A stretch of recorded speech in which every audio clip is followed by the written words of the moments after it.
Success, ultimate success. അപ്പോൾ നിങ്ങളൊക്കെ അറിഞ്ഞു കാണും, നമ്മുടെ പ്രധാനപ്പെട്ട ലീഡർമാരുടെയൊക്കെ ബാങ്ക് അക്കൗണ്ടുകൾ ഫ്രീസ് ചെയ്തിരിക്കുന്നു, അവർക്കെതിരെ കേസ് വന്നിരിക്കുന്നു. അപ്പോൾ ഇതിനെക്കുറിച്ച് എന്തു പറയാനാണ്? അപ്പോൾ ആരാണ് ഫ്രീസ് ചെയ്തതെന്നതിനെക്കുറിച്ച് നിങ്ങൾ തന്നെ നിങ്ങളുടെ ലീഡർമാരോട് അന്വേഷിക്കുക. അപ്പോൾ അവർ വേറൊരു കാര്യമുണ്ട് കേട്ടോ, അവരിപ്പോൾ ഫോണൊക്കെ ഉപേക്ഷിച്ചിട്ടാണ് ഉള്ളത്. അവരൊക്കെ മറ്റുള്ളവരുടെ ഫോണിലാണ് സംസാരിക്കുന്നത്. അവരുടെയൊക്കെ ഫോൺ സ്വിച്ച് ഓഫ് ആക്കിയിരിക്കുകയാണ്. അവരെയൊക്കെ ട്രേസ് ചെയ്യുന്നുണ്ട്, അവിടെയൊക്കെ ലൊക്കേഷൻ ട്രേസ് ചെയ്യുന്നുണ്ട് എന്നുള്ള ബോധ്യത്തിൻ്റെ അവർ മനസ്സിലാക്കി നമ്മുടെ വിജീഷ് പിള്ളേനെയൊക്കെ പിടിച്ചത് അങ്ങനെയാണ്.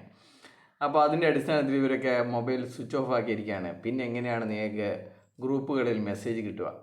അപ്പോൾ നിങ്ങൾ ഇന്നലെ മുതലേ കാത്തിരിക്കുകയാണല്ലേ, എന്തായി ഇന്നലത്തെ കാര്യം? വൈകുന്നേരം രാത്രി 12 മണി വരെ കാത്തിരുന്നു, അഡ്മിൻ ഓൺലി ഗ്രൂപ്പുകളിൽ വല്ല അഡ്മിന്മാരുടെ മെസ്സേജും വരുന്നുണ്ടോ എന്ന് ഓർത്തിട്ട്.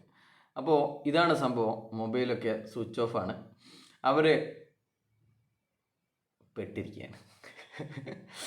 അപ്പോൾ ആർക്കെങ്കിലും ഇതിനെക്കുറിച്ച് അറിയണമെങ്കിൽ ലീഡർമാരുടെ വീട്ടിൽ പോയാലും കാര്യമില്ല, അവിടെ നിന്നും സ്ഥലം മാറിയിരിക്കുകയാണ്. അധികം ആളും ഫ്രണ്ട്സിൻ്റെ വീട്ടിലും ഭാര്യ വീട്ടിലും ഒക്കെയാണ് ഇപ്പം താമസം.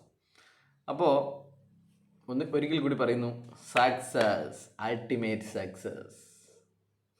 ബൈ.